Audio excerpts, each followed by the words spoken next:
An 11-year-old girl who barely used 3 words on strangers ended up freezing a hall full of officials with silence sharper than any microphone.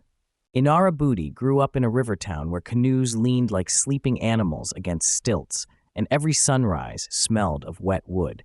Her hands moved easier than her voice, shaving cedar curls from canoe ribs, while grown men mistook her quiet for emptiness. To strangers, she answered in 3-word bursts, each phrase tiny and careful, like stepping stones across a deep current.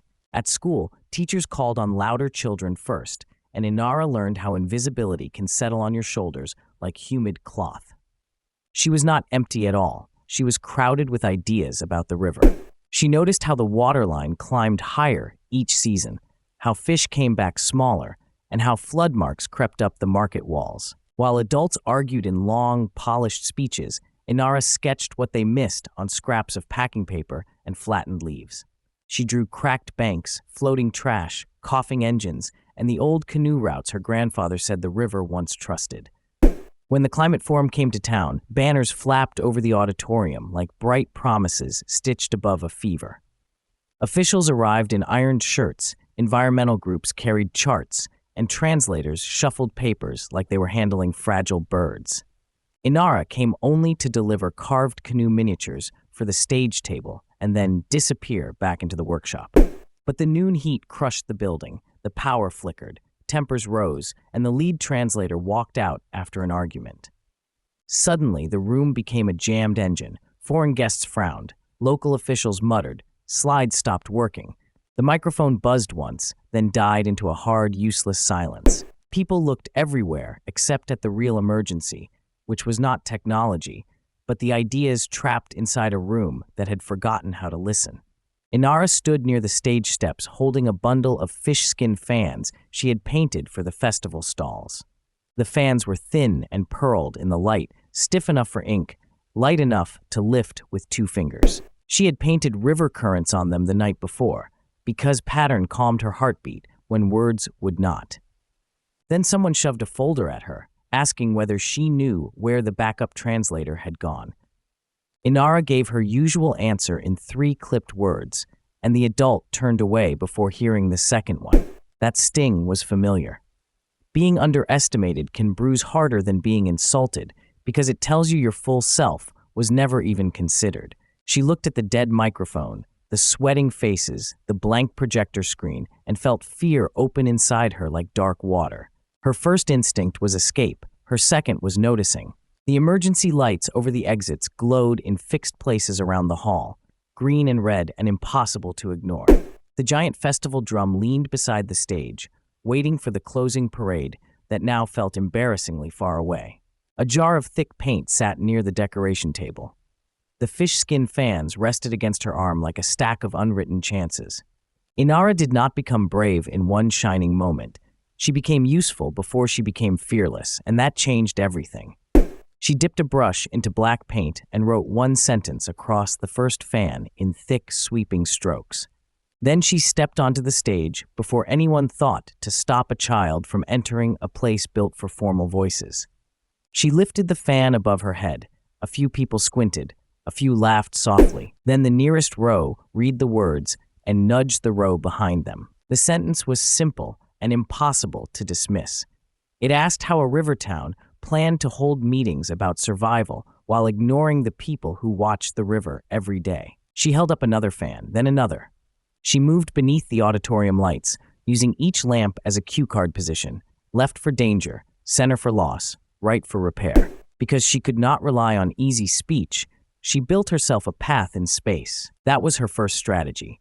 Replace pressure with structure. She turned panic into sequence, making the room follow her steps instead of forcing herself to chase their expectations.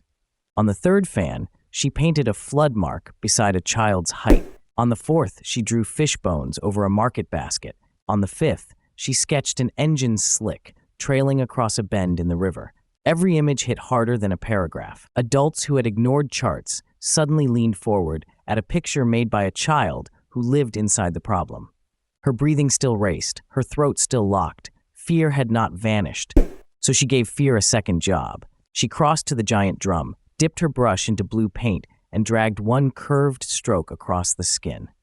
The mark represented one fear: speaking wrong, speaking too softly, being laughed at. She painted each fear as its own line, building a storm of arcs across the drum, while the crowd watched silence become evidence.